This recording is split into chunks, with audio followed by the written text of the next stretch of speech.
Hello and welcome to the upstreamlife.com. I'm your founder and editor, Vishal Krishna. When I speak to several founders, especially this year, they talk about a funding winter. They also talk about customers not coming back. I always say a startup that cannot generate cash has to wake up before it's too late. So while securing funding is often perceived as the lifeline for early stage ventures, they also need to understand retention strategies. So the Startup Demo Day, organized by WebEngage, provides a unique platform for emerging businesses to showcase their potential to investors and the wider community.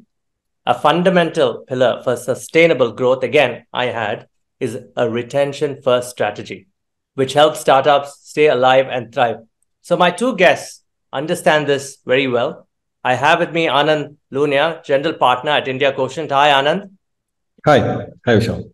And I have Nitya Shah, the lead at WebEngage Startup Program, who will take us through all the learning. So you guys are good? So we are in a very good subject. Retention marketing is very important over customer acquisition, of course. So let's just quickly get on with the definition. Anand, I want to start with you. What's the difference between retention and customer acquisition? What's important to you? Vishal, I'd love to, have customers who are perpetually retained, right? If I do the mathematics of venture returns, what happens is that if you were to acquire all your new business, right? Startups usually they're expected to at least double the revenue or maybe treble the revenue every year, right? Now just imagine that your current set of customers, the revenue keeps reducing, right? And everything you are growing in terms of revenue is new customer acquisition, right? You are sort of riding a tiger, right? And you have to keep acquiring new customers, otherwise the revenues will fall. Right?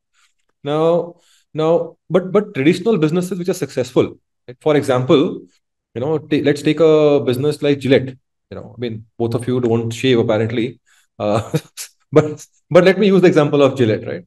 If like, somebody like me, right, when I start using Gillette, you know, the whole thing will not work for Gillette at all if I keep changing the razors every year. Right? The assumption is that I am a perpetual customer of Gillette, the shaving this thing blade, for the next 40 years, 50 years of my life, right? I mean, maybe 70 years of my life. I hope I live that long. But what Gillette does, they started with me with a two-blade razor. Then it became three blades. Then they came out with five blades. Now they're planning to do six blades with a vibration mode in the razor. So I am a lifelong customer for sure. And on top of it, they are saying that we'll keep increasing you in value. So even if Gillette doesn't acquire any new customer next year, right, chances are that some of us will move from three blades to five blades and from five to six, and the revenue of Gillette will still keep increasing, right? And that's the beauty. That's how you make money. We and not only that, and I would say to extend the retention definition to saying that my son when he grows up, he will also probably use Gillette. So at a household level, I will have further retention, right? And so on and so forth. My younger brother, started using Gillette because I was using Gillette, right? And hence the retention sort of actually is the key driver of growth here. Right? Now, just imagine, I had a lifetime value of only 1 year or 2 years, which in the startup world we say, oh, it's a victory. 1 year retention, 1 year lifetime value. But the reality is that large companies are built because you have generational retention, right? So your mom used to buy jewelry from Tanishq, and she'll tell your wife to buy jewelry from Tanishq, and so on and so forth, right? So I think there is no doubt in my mind that like retention is probably 99% of business value. Customer acquisition is something that of course you do. You launch new categories, go to new geographies, you launch new products, and you acquire customers. Without retention, it's just zero. I mean, like you'll never match up. That's so true. Product experience is about long term. And by the way, I use Gillette to shape my beard. So that's interesting, right? But but you're right. I mean, I've gone from those two blades to five blades now, and I'm sure I'll go to the six blade version if they come out. Just imagine, this is a company where they don't have to do anything, no new customer acquisition, the revenue will still increase. Yeah, I'm glad you raised that point. I think startups should look at that specific value. And you've been in this industry for many decades, 2 decades most, right? And you've done startups. So what are the indicators of such that you've got the product right now? You obviously on the demo day you're going to assess the sustainability of all these startups. What are some of those lead indicators? Nitya, I'll come to you, but I need to get Anand to answer me this So question. one is the nature of the beast itself, right? Certain businesses sort of are amenable to demonstrating repeat quickly, like a blade, Gillette blade. You buy a pack of four, and then you probably need to replenish maybe 2 months, okay? 2 months, 3 months at the most, right? And hence you can generate results of repeat and retention much faster. The cohort is much sooner. Or there are businesses like selling mattresses. That's like a 5 year retention, right? It's sort of impossible for the startup to, on a demo day kind of a environment where the most people will have a history of 6 months to 12 months. There is like the no chance in hell that you can demonstrate retention. And hence I'd say that the nature of the beast is the most important factor, just which founders pick what they pick. Luggage, for example, very difficult to repeat within, right? So founders will have to define what retention means for them, right? Find alibis, like for example, you bought a mattress and did somebody else in your family buy blah blah blah. But I would say that, you know, as an early indicator, retention, of course, I want, let's say, a sample size large enough, 500 customers, 1,000 customers. But beyond that, at the seed stage, it is irrelevant. Whether you have 1,000 customers or 10,000, the same number. It's not enough. We are not going to IPO with 10,000 customers, most products. So I am saying 1,000, 2,000, 5,000 are equal. But on that base, sizable base of 500, 1,000 customers, now customer acquisition is done. 1,000 is enough. Now let's show me all the retention parameters. I want to see starting day one, what is the NPS after purchase, usage after purchase, which is a part of retention, and comfort after purchase, and then repeat behavior in buying, etc., etc. And you need to manage everything, right? In the mattress, maybe you can't demonstrate repeat purchase, but you can say, okay, are you happy? Is it better than your previous mattress? Are you feeling value? Have you found something else which is better, and do you regret buying it? You find there's an early indicator of repeat purchases, right? Uh, and of course, so founders will have to design, depending on their product, design what their retention metric is and how they define, right? And that's sort of where Nitya's team has been doing a fabulous job of helping people define retention, specifically the segments. I'm glad you've given the secrets out, because I'm sure that when this podcast comes out in a couple of days, at least they have the lead time to prepare for whatever questions you've just asked them, right? Absolutely. Starting the NPS. So that's the cheat sheet, guys. I hope you guys prepare for it and make sure that you wow Anand that day. Nitya, coming to you. You've sort of created a guidebook for startups in retention, right? And a retention first growth strategy. I always ask you this, everything works when you share examples of those startups in your program that have shared this successfully. Can you give us a few examples and the impact that it's had on their growth, please? Absolutely, Vishal. So that's been our idea, like Anand was also mentioning, that while you would need to acquire users, grow to a certain level, because the sample set would not be large enough, but it's equally important to start building that retention mindset early on, start thinking in that direction. And that's where we've seen interesting examples. One of, again, interesting or favorite ones for us is this brand called Perfora, which was in the Shark Tank season 2, one of the popular brands, and for those reasons also possibly. But they started looking at their retention very early, into 5-6 months into their journey, where they had like 5 to 6 products only. Now they are 100 plus products, multiple categories, etc. Now they are in a oral care space, and their retention is important because you don't change your toothpaste and toothbrush brand very frequently. You need to continue buying that often. And so they started looking at retention very early, 6 months or less than 6 months into their journey, and they continue doing that. They continue adding more products as well to look at customer retention from the same product, that you keep buying their toothbrushes and toothpastes, and also you buy a similar product from oral care space that they keep launching every few months. So that's been a great example that we've been working with, and they've been focusing on retention very, very early. Great. I mean, this sets the context. I have to move down to the next question, which is typically about, you mentioned Perfora. There are many examples, right? Yeah. How many cohorts have you done right now? So that, people watching this can understand that you guys are very serious about building this guidebook for startups. It's not just for the D2C businesses, but can be anybody, right? Yes, absolutely. So, Vishal, like just to address that as well, not just D2C, but it is important for a fintech as well. So when you have a fintech app, say you're allowing users to make payments or do investments, etc. Now it is important because you have so many fintech apps, and each one would have its own USPs, etc. It is important that you have a very much USP, and your customers using it on a frequent basis. So over there also, it is important for you to measure the retention, whether the customer should be using your app, your fintech app, on a weekly basis or a daily or a monthly basis, etc. So it's not just important for a D2C or a e-commerce business, but even for a fintech or for a company which is building on a social. So we have companies who are building in a dating or a social space. Over there, you need to have even more higher retention, because you need to build that viral loop. Unless you have people coming to your platform organically, you'll be stuck in that sort of phase where how do you keep getting new customers, because it's expensive, and unless you are able to monetize, it's expensive to get new customers if you are building in the social or content space, etc. So retention equally important for any category, irrespectively. Coming to your question, Vishal, which is on the cohorts and how many startups. So we've worked with 300 plus startups now over last 2.5 years or so. Initially, we started working in a very closed group cohort based setup. And now we've come to a place or a phase where we end up working with about 10 to 15 startups each month, based on our capacity and our bandwidth, etc. So we work with 10 to 15 new startups every month, and we continue adding or working with new startups every month. So that's the phase or evolution that has been for our program as well.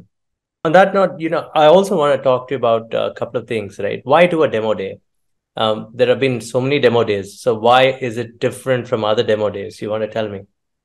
Absolutely. And that's a great question.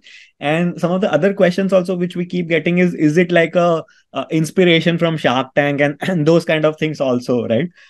So to answer all of those things, absolutely, there are a lot of these formats and demo days, etc. Why the demo day, and why us, and why now? To answer some of those things. So one is, we've been running the WebEngage startup program for over 2.5 years now. We've built a very strong community of 300 plus startups, a lot of VC and ecosystem partners that have been part of this journey together with us.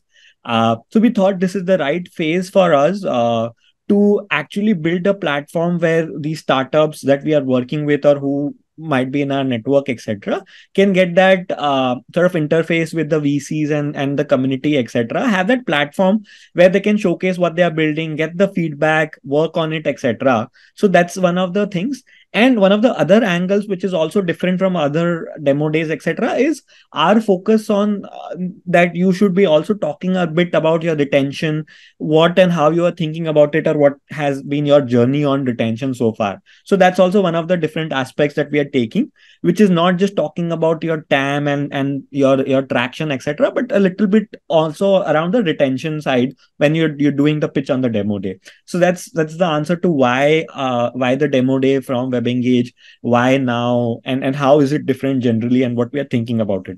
I am joining the demo day, right? I mean, there are like, you're right, Vishal, that there is one demo day somewhere in the country every week, maybe every day, probably. I don't know.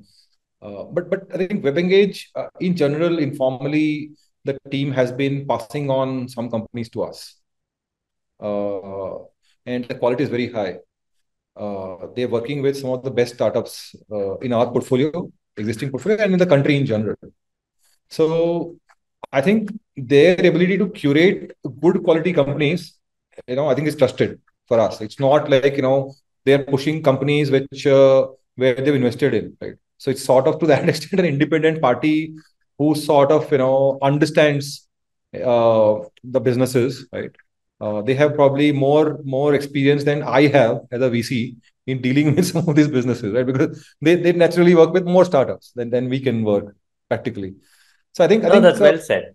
That's yeah, well I said. think I think they have curated it and made it easier for you. they will curate very well, right? They also understand metrics much better than most VC analysts do, by the way, right? Because that's their business. This core business is helping you analyze and improve the metrics. So that's the software purpose of the software. And I think a very good example Nitya gave of Perfora. Right? It's a fabulous company. And I'd say again, just to come to that point of what I would like to see, Nitya, Vishal, is Perfora toothpaste somebody buys for the first time in the family, right? Usually we all stay in groups of you're sharing apartment with three other friends, or you're staying with your family, 4 people, 5 people. I'd see want to see, okay, what is the increase in the frequency of purchase, right? I mean, you probably can show, because at least some people will convert. You bought for yourself, and then your mom and dad said, okay, will we also try? Or your siblings said, we'll also try. Your roommate said, yeah, chodo, forget the incumbent brand that I'm using and let me start try Perfora. So that is something that actually you can demonstrate. Okay, the people initially were buying once every 2 months, but they've now increased because, you know, and some of these things you can track because you are selling on your own website, right? It's very difficult to track some of these things on third party this thing. And hence I always encourage people to launch products on their own website, build a tracking mechanism of their own, not because this is the primary medium to sell. It may not be, eventually you might be selling in shops also, but this is a primary medium to experiment and learn. All the insights can come only when you have your own website. It can just be on Shopify, and you have a tracking software like WebEngage, right? These are the core parts of the product. It's like almost as important as an ingredient as your toothpaste ingredients itself, right? I mean, it's as important to success, right? No, This is something you really, can't skip. yeah, absolutely. And so those things become important to you when you meet a founder. So in this, I see in our country a lot of young people are going after growth, especially when they're funded, and you see a lot of them that they just go uncontrollable after their first major check, right? All the foundational elements of your teachings will be lost, saying, build the product service, understand that why they'll be retained. So what advice you give them, to say that yes, you've raised your check, but maintaining growth targets, although important, it's also getting the strong focus on customer retention is very key. Is there somewhere that they lose their traction, Anand, based on your experience? Or is it the pressures of the ecosystem saying, hey, everybody's doing it, let's go? I think that's over now. The good part is the pressures, that we saw in the last decade. That was because a lot of money being printed and a lot of venture capital chasing startups. That's over, right? I think also there were wrong role models people were following, right? And we've now seen, thankfully, that what happened to those wrong role models, right? So earlier, the role model was somebody who grew very fast, raised a lot of capital. That was the role model. Now the role model are people who have actually, companies which have done very well, been very capital efficient, control their own company, and are generating wealth for themselves, not just fundraising. So the role models have shifted. And to that extent, I'd say we have a lot more successful companies that have emerged after COVID, last 3 years, particularly last 2 years of not spending money. Right? We still see some companies standing very strong. I think that's the beauty. We have one company, for example, a company called Jiva, silver jewelry. They're doing very well, grew very rapidly. Bulk of the growth came after all this, COVID-led bubble busted. Right? Bulk of the growth has come after that. Right? I think those kind of companies are becoming role models now for entrepreneurs to emulate. Uh, I think pressures and all are done. Right? I think we shouldn't worry about those. I think that product market fit, the term that people use very frequently, one of the early indicators is retention. Of course, organic growth and natural selection is also important. So if your hyper growth is coming because people love what you're doing, word of mouth, you're able to convert the first time customer better. Those are welcome, of course, right? But I think till you really find that high retention, there is no point in spending money behind growth. And today, founders have understood that. I'd actually It- like to see that balance. In fact, somebody is not Go on. focusing, and that'll be negative for us, very clearly. And I think the quality of the founders has just gone a notch up in India, right? Compared to 14, 15. I mean, compared to what we were looking at in 4, 5, True. and 14, 15 to now, it's completely different, right? You want to paint that picture on the difference of the last 2 decades? Very big difference, Vishal. We used to have, with all due regards, a lot of people who came earlier were people who wanted to escape their jobs. Biggest category. you know, uh, or people who wanted to play startup because it's cool, right? And of course, there were a few people who were the gold diggers, the mercenaries who wanted to raise money and just wanted to get rich quick. But I think we are now getting a lot more founders who are missionaries, right? Who are saying, okay, I am doing this because I can't help it. This is what I want to do. It's not about, a very easy test is if I give you money, will you change the product? No, boss. Give me money, don't give me money, I don't care. This is what I'm going to do for the rest of my life. And, this is the mission I've started. Your feedback is welcome on what to do, how to do, but product is frozen. Okay, this is what I'll spend my time on, and I love doing this. And we are seeing people with that kind of missionary zeal now coming, and it reflects on how careful they are. I mean, we've seen people daily talking to their customers, like 100 calls a day, right? I mean, the teams are making founders making 20 calls a day to customers. They know all their initial customers personally. Founders are happy sharing their own phone number along with a welcome message to a customer. And that shows that how much they care. They actually, you give them, in fact, the most good founders sort of come to you and say, did you try my product? Do you have any feedback? That's the first question. They're not saying, oh, do you want to fund me? That's okay. Maybe you want to fund, we don't want to fund, but they want to know how did I like their product, which shows how they think. That's a very rapid change. You're right. I think we're moving away from the mercenary world to coming up with people who really. I have met a bunch of them over the last couple of months. Is that the trend that's sustainable? Do you think, Anand? Like you said, a very nice thing. I mean, people printed all that money and it came into India, and there was a lot of mercenary activity.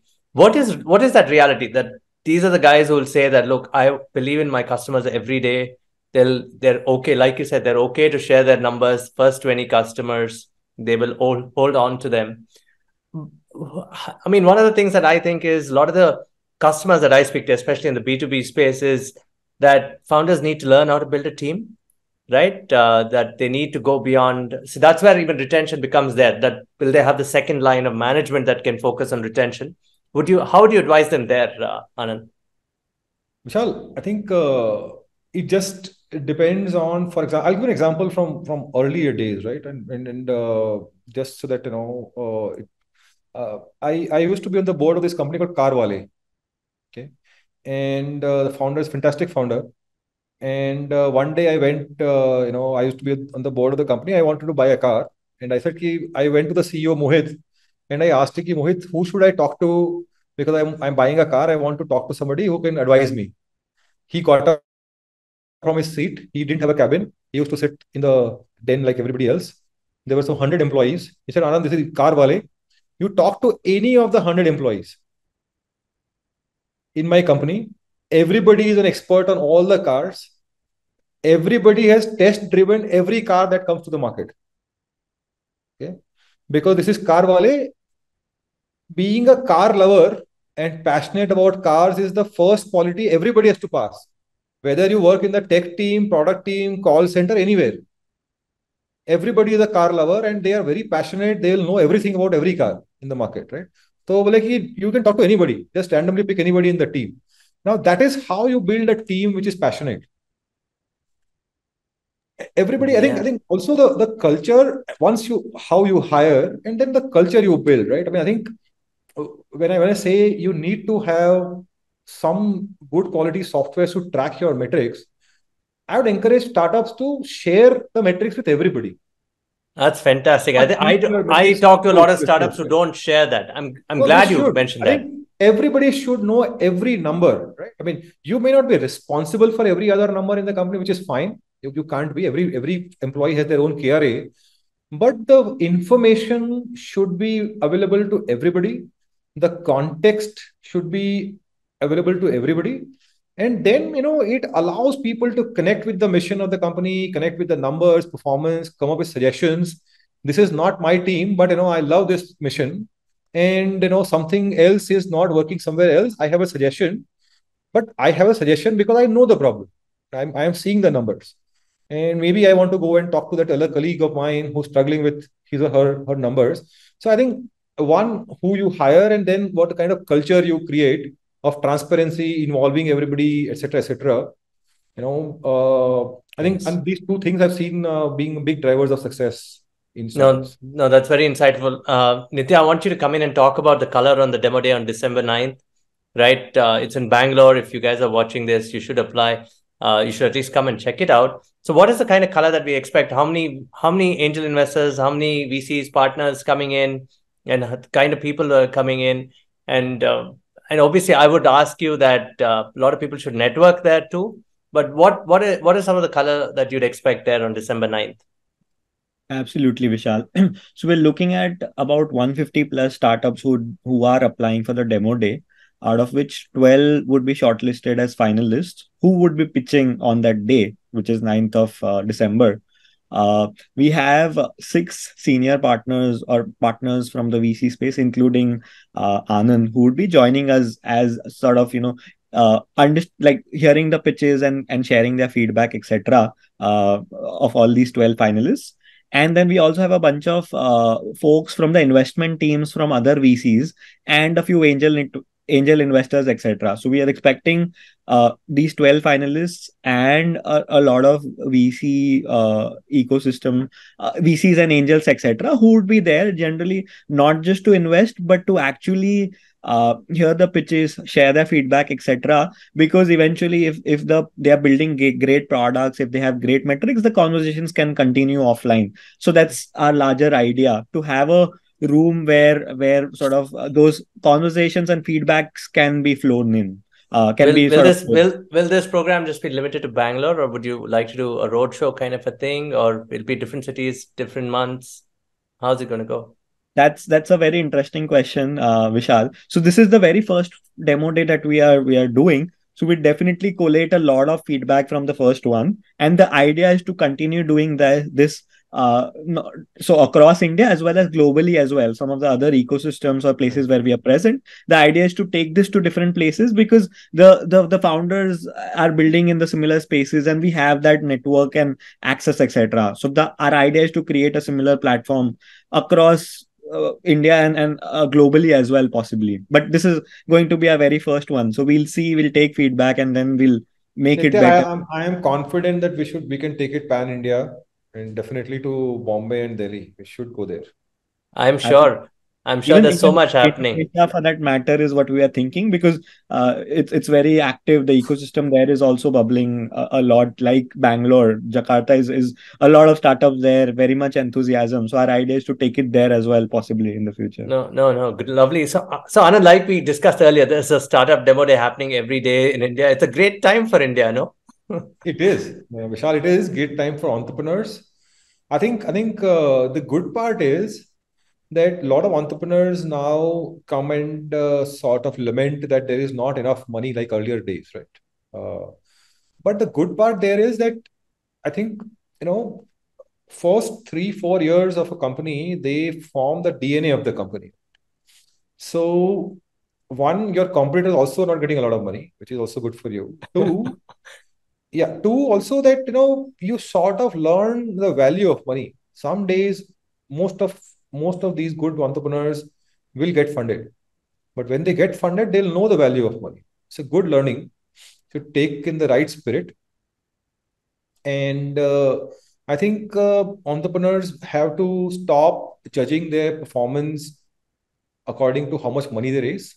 We all make mistakes. Even investors make a mistake. Okay, which other company is doing well? You name the ones who raise money. They are doing well. You don't name the ones which are actually selling well, retaining well. You don't Yes, name that's them. even today. Absolutely. Last 10 Even years, today. even the media follows only those headlines, right? Yeah, Fundraise ho yeah. gaya. But entrepreneurs need to understand that, ultimately customer love and all the other metrics of customer love, they are the long-term drivers of success. And we are back in the market where funding will follow success, right?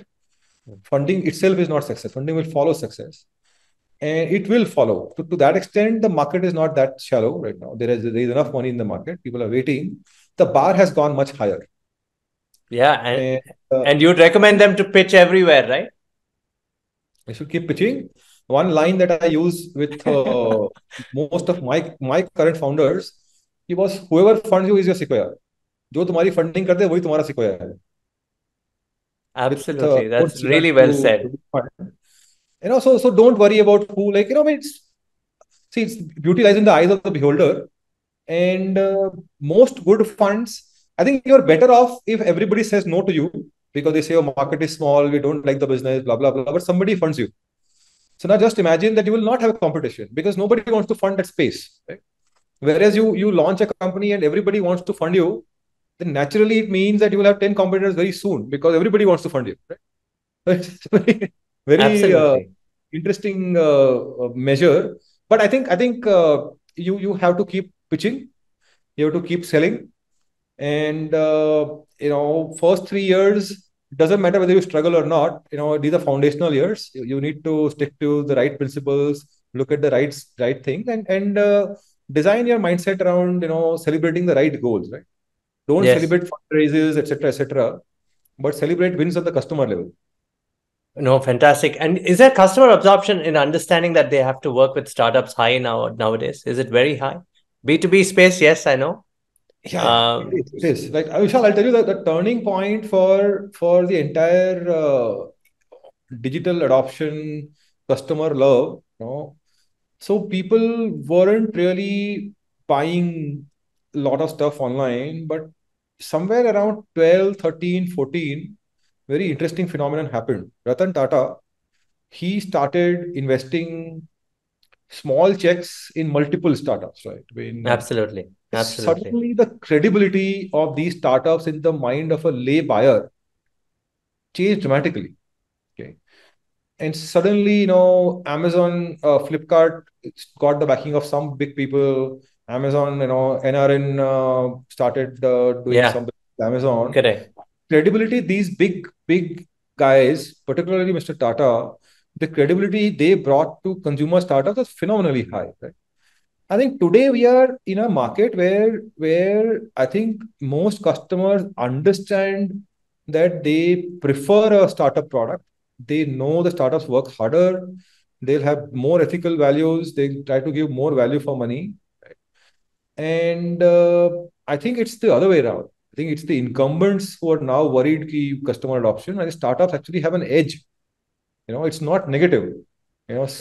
Calling yourself as a startup, even in, for example, Nitya give an example of a toothpaste or a luggage company. I mean, you're fighting against people who have been incumbent for 100 years, 50 100 years. years, yeah. Or a 100-year-old mattress So, company. it's Yes, just like, correct. even if you can change the habit of 10,000 customers, it's a big deal, man. You shifted people away from a big 100-year-old competitor. Right? It's like no mean achievement, right? And if you can then retain those customers, it's phenomenal. It is. And Anand, you'd remember 10 years ago when most of us asked, can you name 10 new Indian brands? We'd know none, right? Yeah, absolutely. Sure, it would be so difficult that people would say, I don't trust fashion buying online. Now, today, compare Mintra and compare Shopper Stop. Yeah, Nothing. I yeah. mean, Shopper Stop is like not even 10% of what online fashion is, right? Today.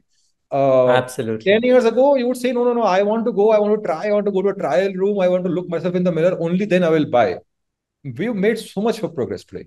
Right? I think all startups have also done a great job in terms of convincing customers that you return the stuff, we'll exchange the stuff, and more importantly, we will deliver what we're promising on our website. Right? I mean, that's very important. And that I have a quick analogy on the pace at which India is growing, right? Anand, and you'd agree with it. A friend of mine went to North America recently.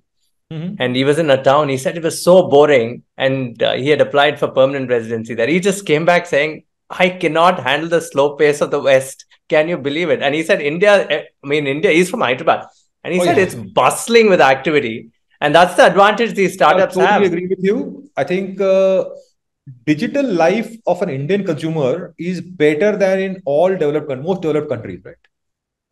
I think ordering a cab, ordering food online, ordering brands online. I mean, we get the cheapest stuff, we get the best quality stuff, all delivered to your home.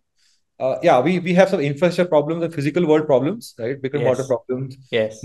In digital life, ordering online, buying stuff online, how much do we pay for, even Netflix is so much cheaper in India, for example. There are much cheaper, we have this company called Cuckoo FM. Yes, very popular, very popular. Very popular. Yes. All of these services are so cheap and so convenient in India. Payments is so convenient and so cheap in India. Borrowing money is so cheap in India, right? I mean, you can borrow such a small $100 loan, like 10,000 rupee loan, fully digital, and WebEngage serves many of these customers. You can take a business loan of 5 lakh rupees, fully digital, lending card again is a customer of WebEngage. I mean, like, our digital life is definitely like a developed country. Right? I think physical infra is catching up, but digitally we are way ahead.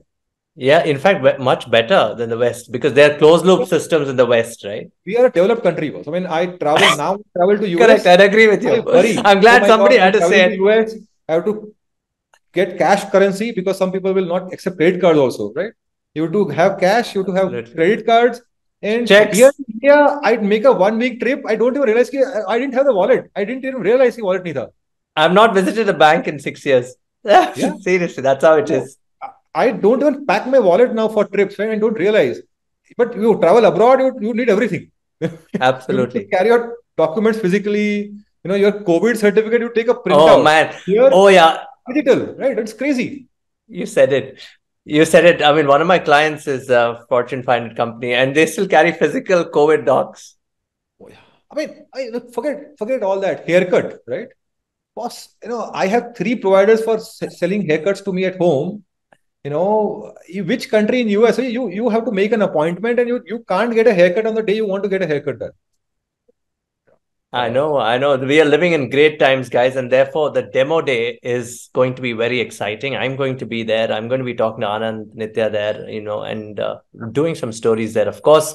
So I want to ask Nitya, I want to have Nitya to have the final word here. Nitya, you're excited for the first demo day for yourself? Absolutely. It's going to be packed full of energy. Yeah. Hey, Nitya, we should plan for something bigger, man. Plan for 120 startups, not 12 startups. I think so too. There is to have people hear so many pitches on a day. This is a good. No. You're getting good VCs to participate, but make it bigger. I mean, I think I'm sure this one will go well, and we should think even bigger next time. When I chat with you guys, I'll tell you how many demo days I attend and how they're all big. They're really mega scale. And I think, Nitya, you're on the right thing. And Anand, thank you for your support always. I think we should judge the success by how many companies actually get real investor interest, right? That should be the only parameter of success. Yeah, that's the idea. So after a month, we'll follow up with them and ask them, like, how many conversations did you guys have? And I'm sure it'll happen, Nitya. Don't worry. It will. And Anand, look forward to seeing you guys. The demo day is on December 9th. You will have all those details tagged on the podcast to attend. It's curated, of course. So if you don't get a seat, don't worry. It's online. You could still get to see it. We'd love to engage with you. Ask questions. I'll get Anand and Nitya to answer it. The aim is networking. The aim is pitch. Don't worry about losing. It's about communicating very well and having that cheat sheet that Anand alluded to earlier in the podcast. Have those numbers ready. It's all about numbers. Communicate. Numbers don't lie. People do. Okay. So thank you so much, Nitya and Anand. You've been wonderful. Thank you for being a part of the podcast. I'll see you soon. Thank you. Looking forward to it. Bye, Vishal. Bye, Nitya.